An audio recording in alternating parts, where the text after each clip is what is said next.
Γεια σας, JojoGamer εδώ και σήμερα θα κάνουμε ένα βίντεο και σε αυτό το βίντεο θα εξηγήσω κάποια πράγματα για το Razer.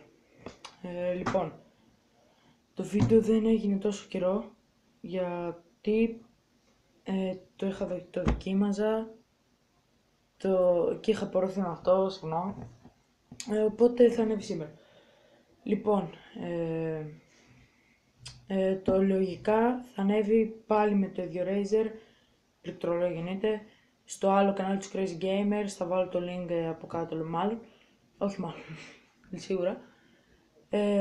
Πάμε να το δούμε, θα ανέβει όπως είπα πιο μεγάλο, πάμε να το δούμε. Λοιπόν, αυτό είναι το Razer. Τώρα θα πάμε να εξηγήσουμε κάποια πράγματα. Λοιπόν, εδώ έχω το άλλο gaming set, να κλείσουμε το Skype. Έχω το άλλο gaming set, αυτό δεν είναι το mouse, έχουμε κάνει unboxing στο άλλο το κανάλι και αυτά είναι τα ακουστικά μου, τα είχα πολύ καιρό. Λοιπόν, αυτό είναι το Razer όπως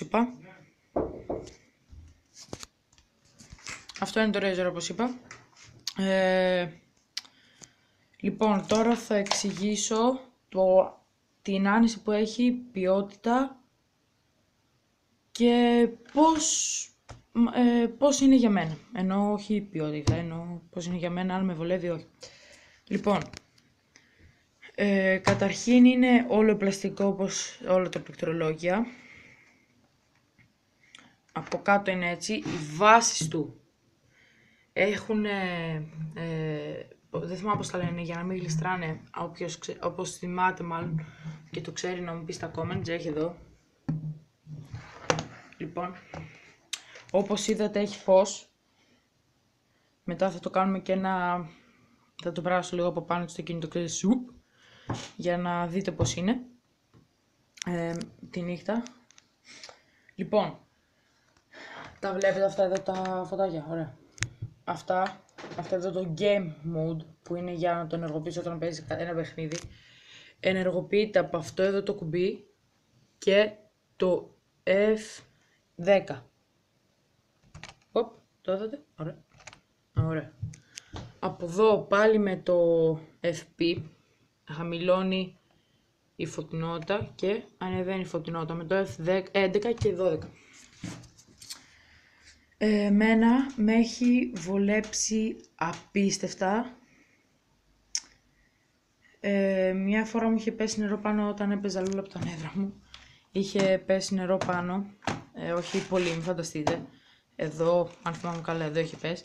Δεν είχε πάθει όμως απολύτως τίποτα. Κλασικό πληκτρολόγιο να έχετε εδώ το σήμα της Razer. Ωραία. Κάνει περίπου εγώ το πήρα 90 κάτι, κάνει 100, αλλά το πήρα από Αθήνα και το πήρα 90 κάτι. Οπότε όπως καταλάβετε βρίσκεται σε διάφορες τιμές στα καταστήματα. Επειδή εγώ με Λαμία εδώ στο public το έχει 100 και μην νομίζετε ότι κάνω διαφήμιση, ξέρω εγώ, με τυχόν Razer, ξέρω και τέτοια, η public, και όποιος ενδιαφέρεται μπορεί να πάει να το πάρει. Λοιπόν, εμένα από ό,τι φαίνεται, από ό,τι φαίνεται σε εσάς, γιατί εμένα με βολεύει, με έχει βολέψει πάρα πολύ απίστευτα, επειδή δεν έχει ελληνικά, ξέρω εγώ, κάποιος μπορεί να τους μπερδέψει. Εμένα όμως δεν με έχει μπερδέψει καθόλου, δηλαδή, τα ξέρω απ' έξω τα ελληνικά που τα έχει και γράφω. Την νύχτα είναι πάρα πολύ ωραίο, δηλαδή και μέρα να είναι, κλείνω τα φώτα εγώ και αφήνω να μπαίνει όσο φως ξέρω μπαίνει απ' έξω. Δεν είναι. Δεν έχω πρόβλημα, εντάξει. Και με έχει βολέψει όσο πιο πολύ γίνεται. Ακόμα και από το παλιό μου πληκτρολόγιο που το έχω 5-6 χρόνια. Μπορεί και παραπάνω, δεν θυμάμαι. Εδώ έχει, ξέρω εγώ, πρέπει να το δείτε, έχει, πώς το λένε, πλαστικό. Αλλά η αφή του είναι ξεχωριστή από το άλλο μέρος του πλαστικού. Είναι αρκετά, ξεχωρίζει αρκετά. Εδώ στις άκρες είναι έτσι εδώ, δεν είναι, είναι μαζεμένο, μην νομίζετε ότι έχει σπάσει και τέτοια. Δεν είναι τίποτα. Το έχει εδώ σε όλες τις γωνίες. Τα κουμπιά είναι χαλαρά, ήσυχα σχετικά με άλλα πληκτρολόγια. Gaming εννοείται πάντα. Με έχει βολέψει και αρκετά στα παιχνίδια μου, για πάμε το βράδυ, ξέρω εγώ, μας έχει τύχει να μου καεί το φως και δεν έβλεπα από το παλιό πληκτρολόγιο. Και δεν μπορούσα να παίξω παιχνίδια, αλλά τώρα που έχω πάρει εντάξει, και το φως να μου καεί, έχω το, ξέρω εγώ, φωτίζει. Οπότε εντάξει, με βολεύει μια χαρά. Αυτό ήταν το review. Τώρα θα σας το δείξω από πάνω, με κλειστό φως. Αυτό είναι έτσι από πάνω. Τώρα θα το περάσουμε έτσι μια βουλτίσα και καλά.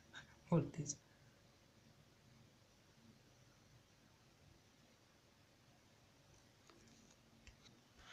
Αυτό ήταν το βίντεο. Ελπίζω να σας άρεσε. Τα λέμε στο επόμενο βίντεο. Γεια σας.